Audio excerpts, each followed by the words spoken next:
আবারও বিসিবি প্রসঙ্গ। এই মুহূর্তে ক্রিকেট বোর্ডে আছেন রিপোর্টার তামিম হোসেন। সবশেষ খবর জানতে সরাসরি যুক্ত হচ্ছি তার সঙ্গে।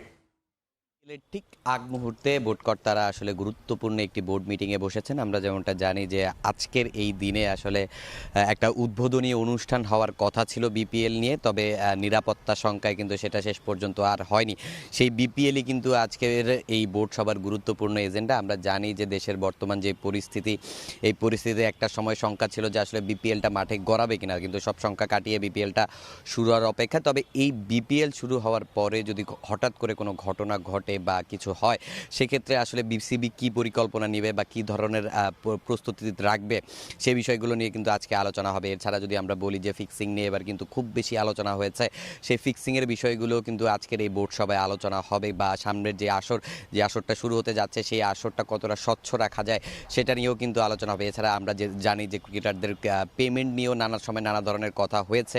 সেই পেমেন্ট আমরা ইতিমধ্যে জানতে পেরেছি যে 25% অর্থ রাজশাহী ওয়ারিয়র্স পরিশোধ করেছে, কিন্তু বাকি যে ফ্র্যাঞ্চাইজিগুলো আছে তাদের বিষয়ে কিন্তু আমরা ওই ধরনের খবর এখন পর্যন্ত পাইনি। সে বিষয়গুলো নিয়েও কিন্তু বোর্ড সভায় আলোচনা হবে। তবে আরেকটা বিষয় যেটা সবচেয়ে গুরুত্বপূর্ণ, আমরা যে দেখেছি যে কয়েকদিন আগেই আসলে বিসিবির যে পরিচালক ছিলেন আদনান রহমান দীপন, তিনি একটা মন্তব্য করেছিলেন একটি গণমাধ্যমে, এবং সেই মন্তব্য নিয়ে কিন্তু অনেক ধরনের আলোচনা হয়েছে।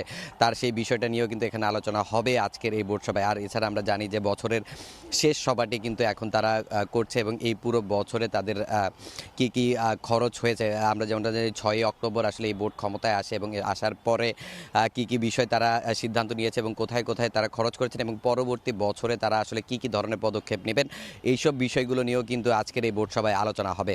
তো মিরপুর থেকে বিসিবির সভা নিয়ে এই ছিল আমার কাছে সবশেষ তথ্য। বিসিবি বোর্ড সভার আগে সেই বোর্ড সভা নিয়ে সবশেষ খবর জানাতে আমার সঙ্গে যুক্ত হয়েছিলেন সহকর্মী তামিম।